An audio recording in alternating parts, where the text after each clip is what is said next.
Magandang hapon. Narito na ang pinakahuli sa lagay na ating panahon ngayong araw ng Huwebes, December 26, 2024. Patuloy pa nga rin yung epekto ng Intertropical Convergence Zone sa Mindanao at ngayon nakakaapekto na rin ito sa Palawan. Samantalang Northeast Monsoon o amihan naman, patuloy pa nga rin din yung epekto nito sa Northern Luzon. Asahan natin yung maulap na papawirin at mga kalat-kalat na pag-ulan, pagkidlat, pagkulog sa Mindanao, sa Negros Island Region, sa Central Visayas, sa may Leyte, Southern Leyte at Palawan dahil naman yan sa ITCZ o Intertropical Convergence Zone. Yung Northeast Monsoon naman patuloy yung maulap na papawirin na may mga pag-ulan sa Cagayan Valley at Cordillera Administrative Region. Para naman sa lagay ng panahon sa nalalabing bahagi ng bansa, mas magandang panahon kung saan sa may Ilocos Region, mga tsansa lamang ng mga mahinang pag-ulan yung posible at sa Metro Manila at nalalabing bahagi ng bansa, may mga tsansa naman ng mga localized thunderstorms. Sa kasalukuyan, wala rin naman tayo na monitor na low pressure area or bagyo sa loob or malapit sa ating Philippine Area of Responsibility.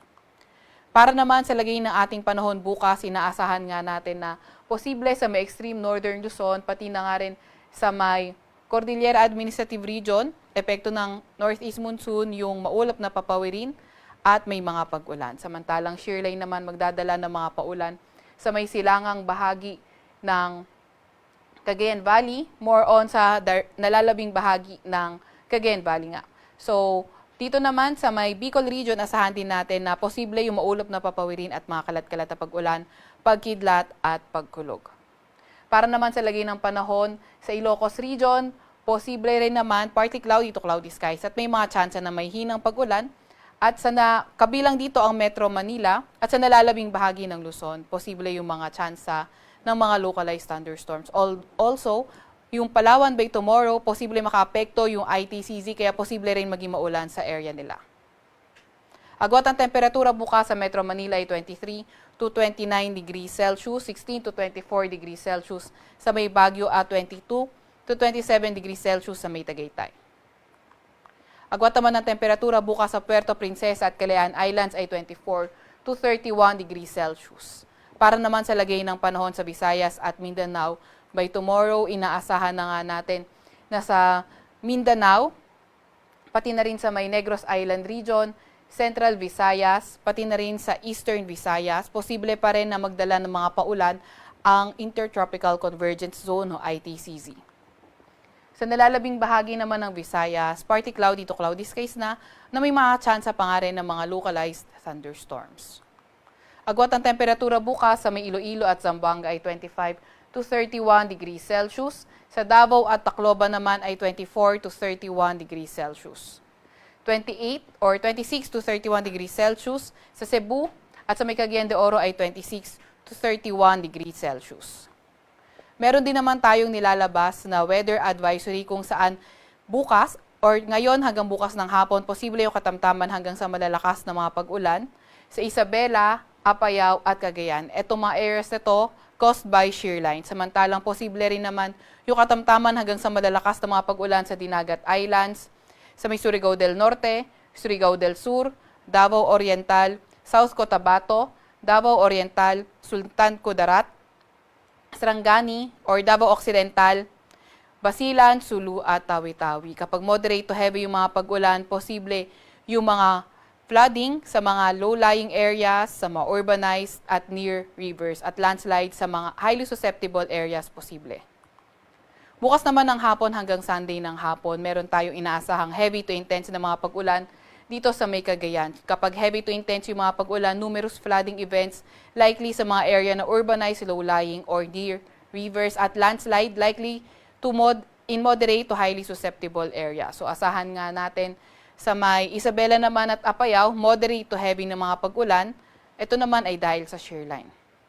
Yung Intertropical Convergence Zone o ITCZ, posible rin magdala ng moderate to heavy na mga pag-ulan bukas sa Leyte, Southern Leyte, Dinagat Islands, Surigao del Norte, Surigao del Sur, Davao Oriental, kabilang na nga ang Palawan. And then, pagdating ng Saturday afternoon to Sunday afternoon, moderate to heavy na mga pag-ulan dahil sa shear line sa Isabela at Cagayan. Intertropical Convergence Zone naman o ITCZ, posible magdala ng moderate to heavy rain sa Samar, Eastern Samar, Leyte, Southern Leyte, Dinagat Island, Surigao del Norte at Surigao del Sur.